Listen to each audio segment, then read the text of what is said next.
then a few larger balls started happening. But that's pretty much how it started off for Chicago. We started off with one house being formed, exhibiting their talents to just, the club world at large. Then other people starting houses, and then having a chance to compete against all these houses and form a community. Word.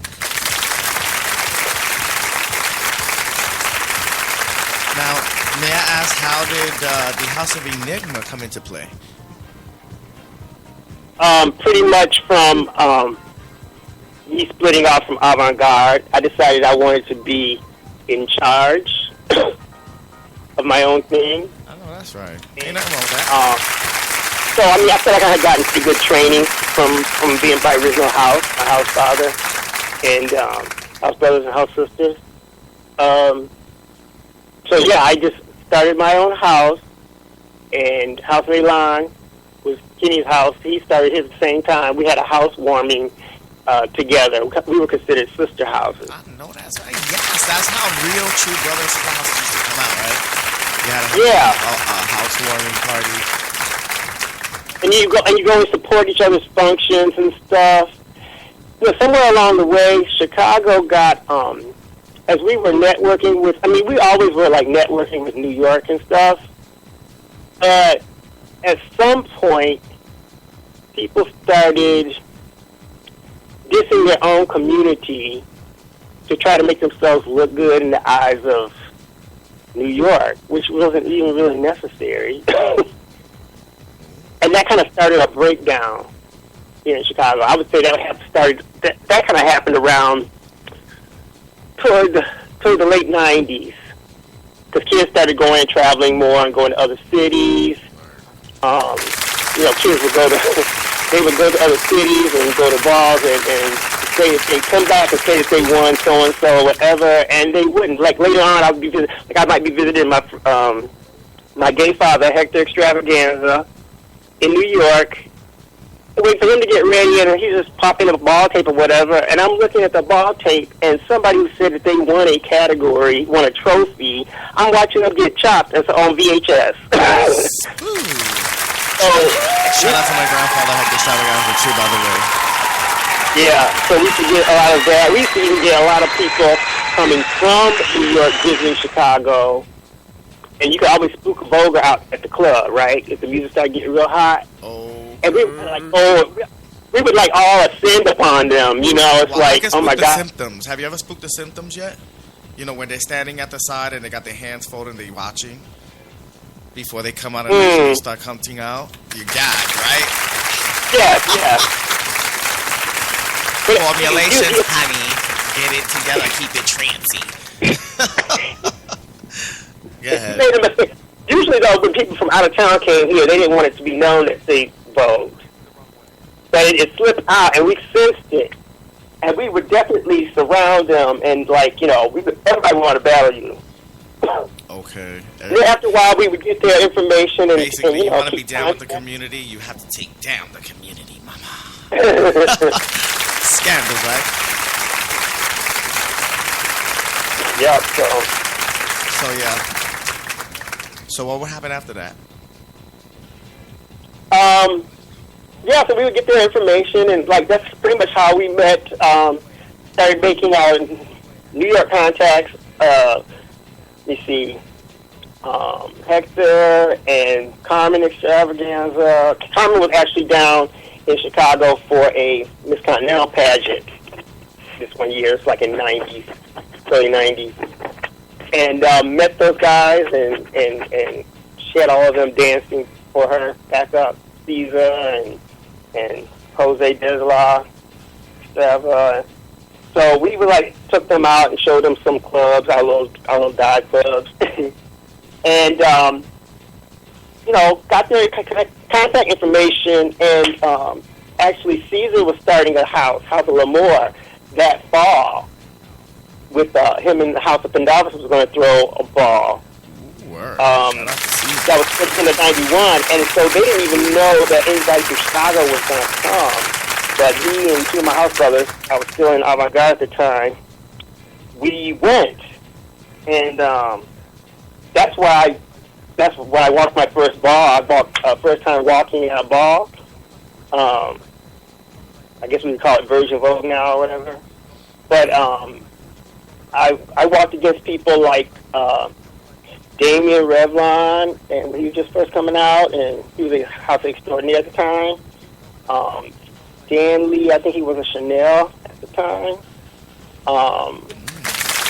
So it's like, when I got a chance, I met Kim Pendavis at this function because he was interested in my outfit that I had made. So of course, like when people that sew get together, I mean, they start looking at seams and dissecting each other's work.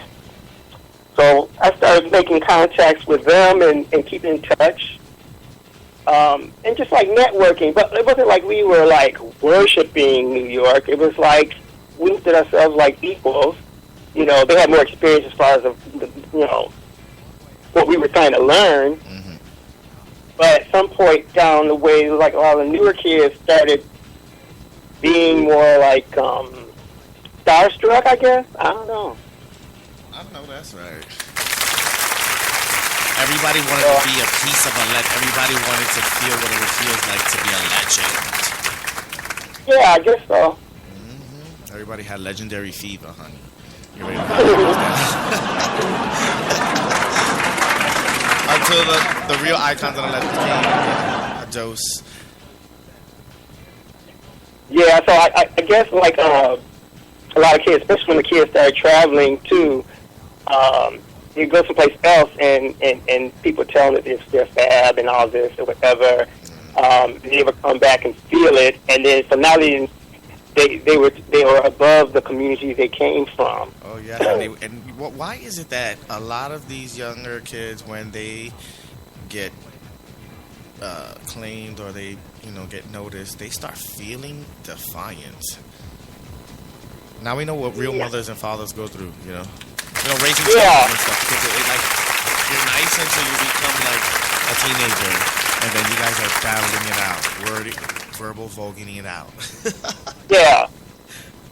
I guess you just think, it's like trying to create your own identity, I guess, and you got to go through the knocks for that. Yeah. Wow. There'll be a lot of tug of war back and forth between the person who has the experience, or and the person just starting to feel like they know it all now.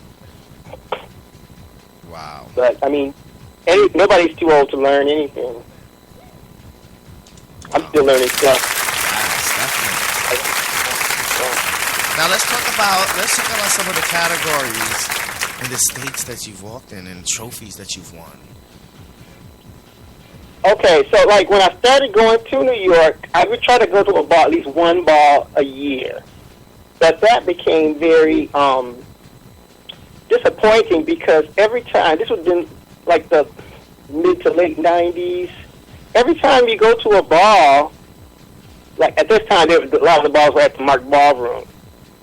They would get there late, and the main category that you travel all the way from the Midwest to participate in would get scrapped. I mean, the Vogue categories would get sacrificed.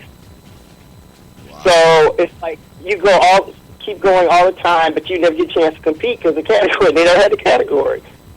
So after a while, I became a little bit more choicey about events I went to. But I definitely was pretty active, more so back in the day, locally. You got to learn the ballroom scene. Yeah. You have to learn the ballroom scene, that prompted too. I had friends who had a magazine, and they were making, doing desktop publishing and stuff. I kind of got into that. So I kind of took that and started a magazine back in the day. Actually, it started off as the House Avant-Garde newsletter, and I wasn't getting like missions and articles from people, so I expanded it and made it like a little underground club and ball publication. And I had like my New York correspondence, my DC correspondence. It's kind of how I met people like Kevin Omni. He became one of my roving reporters. Father Ultra. And I had that going for about a couple of years. Actually, I had a lot of time to spend on it. I had gotten laid off. I was laid off for like a whole year. And I just did nothing but like go to the clubs and work on this publication. And that later transferred to online when I had kind of like slowed down with my bar activity. And people were asking me, where's the bars going? I was like, I didn't know if they were still having them by the end of the 90s. I didn't know if we were still having balls in Chicago. I thought everybody was kind of pretty much going out of town. And so I ended up starting a forum online at Yahoo called House of Balls. And that kind of grew and picked up. And people would kind of like post their events. And that was another way of networking from, balls with comedians were starting to spread in, Florida. And I mean, I think one of my earlier... I recall being Alex Infinity that way. Do that. I know he used to design. He does websites. I don't know if he still does websites or not. But yeah, that was a really. And then later on came Walk for Me Wednesdays. Yes. But yeah, so I was doing House of Balls, and I try not to let it get too out of hand. After a while, though, it got kind of tedious to moderate, and so I think I had it going for about 8 years before I had to I at least try to download all the archives, so I have that. So speaking of trying to write a book, I want to go through that at some point and piece together like nice quotes and sayings that people have said over the years, and kind of like index it. That's a book I want to do. Yeah, so like I said, I've just always been involved with creative stuff. So writing, that's the writing side of me. And then as far as categories in New York, I'm sorry, we got off from that. I was walking categories. I was walking Designer's Delight was one of my categories I was doing locally. Yes, I love Designer's Delight, honey. Tell me about that. Yeah. One of the only New York ball trophies I've ever won was for Designer's Delight, which is kind of surprising because I had gone to, David Ultima had thrown a tribute to Pepper LaBeija, I think it was in 96. Ooh, shout out to David Ultima. At Sally's 2. He threw a ball there, but I think there was another ball going on that same night that was a free ball, so the attendance was kind of low, but it was still a good event, and I didn't even really know I was going to walk Designer's Delight, but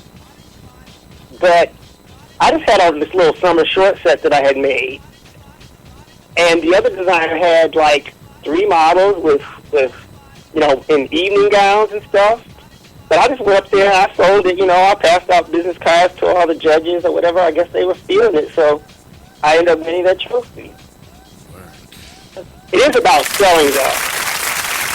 That's what got me over. The fact that my presentation of, what's that in the movie Paris is Burning, was like, the way they project the outfit, that they made it, audit. Yes. That's classic. Those are classic things that we don't have in the ball scene anymore. The girls just rather throw shade, at your weed rather than the talent, which is what we all there for. But, yeah, I mean, that's one of the things, too, I guess we've been kind of talking about as far as what's kind of been lost with the ballroom is like the creativity.